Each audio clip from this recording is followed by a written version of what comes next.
Kumari Mayawati, 2 minutes. 2 minutes. That's the last speaker.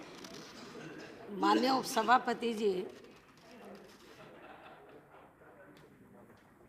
अपने देश में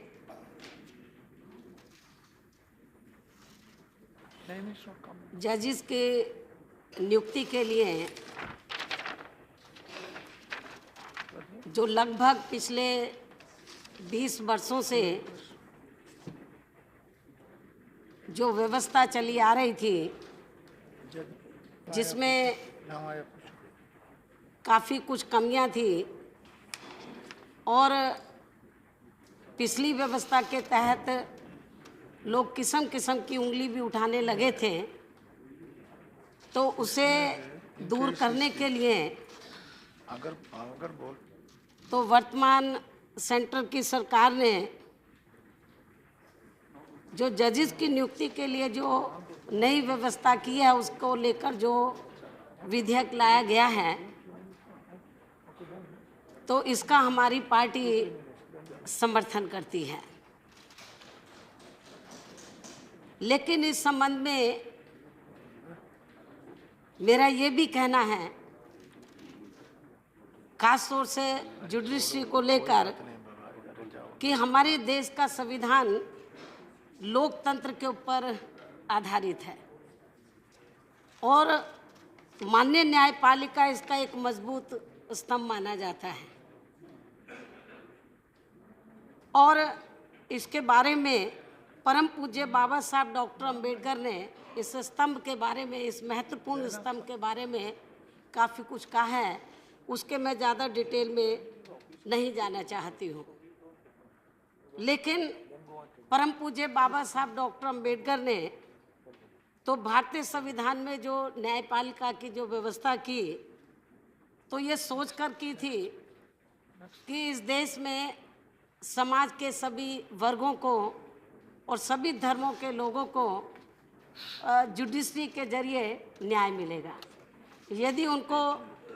जहाँ पर भी, यदि राज्य सरकारें उनको किसी भी मामले में न्याय नहीं देती है, सेंट्रल गवर्नमेंट नहीं देती है, तो चाहे वो किसी भी धर्म के लोग हैं, किसी भी जाति के लोग हैं, तो माननीय अदालत के दरवाजे खुले, वो वहाँ जाकर अपनी बात कह सकते हैं। लेकिन इस बात को भी हमें ध्यान में रखकर चलना चाहिए कि बाबा साहब डॉक्टर अंबेडकर ने बहुत कुछ जुडिशरी के बारे में कहा है, और ये जो कुछ बाबा साहब डॉक्टर अंबेडकर ने कहा, इस बात को भी ध्यान में रखकर कहा था कि इस देश में जो अनुसूचित जाति, जनजाति, ओबीसी और जो रिलीजियस माइनॉरिटीज़ के लोग हैं, और ख़ास तौर से एससी, एसटी, ओबीसी में से जो कन्वर्टेड माइनॉरिटीज़ के लोग हैं, तो उनकी तादाद बहुत ज़्यादा है। तो बाबा साहब डॉक्टर अंबेडकर को ये मालूम था कि समाज में जो गैर बराबरी वाली सामाजिक व्यवस्था है, तो उसके तहत इनको ज़िंदगी के हर पहलू में आगे बढ़ने से वर्षों से इनको रोका गया। तो बाबा साहब डॉक्टर अंबेडकर ने तो भारतीय संविधान में जो व्यवस्था की,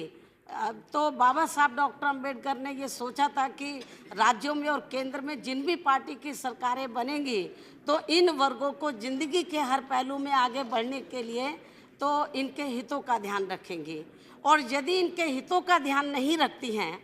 और इनकी उपेक्षा करती हैं, तो इन लोगों को फिर मान्य अदालत में जाने का पूरा अधिकार है कि वहाँ जाकर ये अपनी बात कह सकते हैं, अदालत में जाकर न्याय की गुहार कर सकते हैं। लेकिन दुख की बात ये है कि अपने देश को आज़ाद हुए वर्षों बीत चुके हैं, इन वर्गों के लोगों को ज़िंदगी के हर पहलू में आगे बढ़ने के लिए पूरा न्याय नहीं मिल रहा है। राज्य सरकारें इनकी उपेक्षा कर रही, एक मिनट, राज्य सरकारें इनकी उपेक्षा कर रही हैं, सेंटर की सरकारें इनकी उपेक्षा कर रही हैं, और जब ये लोग न्याय के लिए, चाहे वो हाई कोर्ट में जाएं, चाहे वो माननीय सुप्रीम कोर्ट में जाएं, तो लेकिन पहली बात तो इनकी आर्थिक स्थिति बहुत ज़्यादा ख़राब होती है, ये अच्छे वकील नहीं कर पाते, और जब ये अदालत में जाते हैं तो इनको जैसे तैसे करके वकील करते हैं, तो न्याय मिलने के लिए इनको बरसों लग जाते हैं, इनको 10-10 साल लग जाते हैं, तब जाकर इनको पूरा न्याय भी नहीं मिल पाता है ज़्यादातर केसों में। 2-3 मिनट तो जब No, no, इनको no, no. Just one एक more मिनट minute. मैं जिस one बिंदु more पे minute. आना चाहती हूँ, One जब more इनको minute. न्याय नहीं मिल पाता One more तो minute. फिर ये लोग जो दबे कुचले लोग हैं, जब न्याय नहीं मिलता तो फिर वो दुखी होकर क्या बोलते हैं, वीकर सेक्शन के लोग, खास तौर से सुल कास्ट सुल ट्राइब्स के लोग ये बोलते हैं कि हाई कोर्ट में जाते जब वहाँ इनको न्याय नहीं मिलता, वर्षों के बाद सुप्रीम कोर्ट में नहीं मिलता, फिर ये लोग दुखी होकर कहते हैं कि हमारे जजेस नहीं हैं इसलिए हमें न्याय नहीं मिल रहा है। इस बात को भी उनकी जो भावना है, इस उनकी जो दुखी भावना है, वो न्याय के लिए कोर्ट कचहरी में जाते, जब उनको न्याय नहीं मिलता तो तब वो इस किस्म की बातें सोचते हैं। तो मेरा सरकार से ये कहना है कि जब ये जजेस की नियुक्ति के लिए जो आपने ये जो नया आप विधेयक लाए हैं, हम इसका वेलकम करते हैं, लेकिन इसके साथ ही हमारी पार्टी का ये भी कहना है कि जब जजेस की नियुक्ति हो, चाहे हाई कोर्ट में हो या सुप्रीम कोर्ट में हो, जो दबे कुचले लोग हैं इनके हितों का भी ध्यान रखना चाहिए। हालांकि आपने बात तो कही है कि इसका एक पैनल बनेगा नियुक्ति के लिए और इनके हितों का ध्यान रखा जाएगा, लेकिन इससे काम नहीं चलेगा। मेरा सरकार से ये कहना है कि जब तक आप जुडिशरी में SC ST OBC के लिए और जो रिलीजियस माइनॉरिटीज के लोग हैं इनके लिए आप रिजर्वेशन की अलग से व्यवस्था नहीं करेंगे, इसके लिए अलग से कानून नहीं बनाएंगे तब तक, और आबादी के हिसाब से नहीं बनाएंगे तब तक इनको जुडिशरी में तो इनके जो लोग हैं SC ST OBC माइनॉरिटीज के जो लोग हैं वो जज नहीं बन सकते। तो केवल हम हितों का ध्यान रखेंगे इससे काम नहीं चलेगा, क्योंकि जुडिशरी में इनको रिजर्वेशन नहीं है और इसके लिए हमारी पार्टी लंबे अरसे से संघर्ष करती आ रही है। इसलिए मेरा केंद्र की सरकार से ये कहना है, केवल आश्वासन देने से काम नहीं चलेगा कि हम इनके हितों का ध्यान रखेंगे। आपको सख्त कदम उठाना होगा,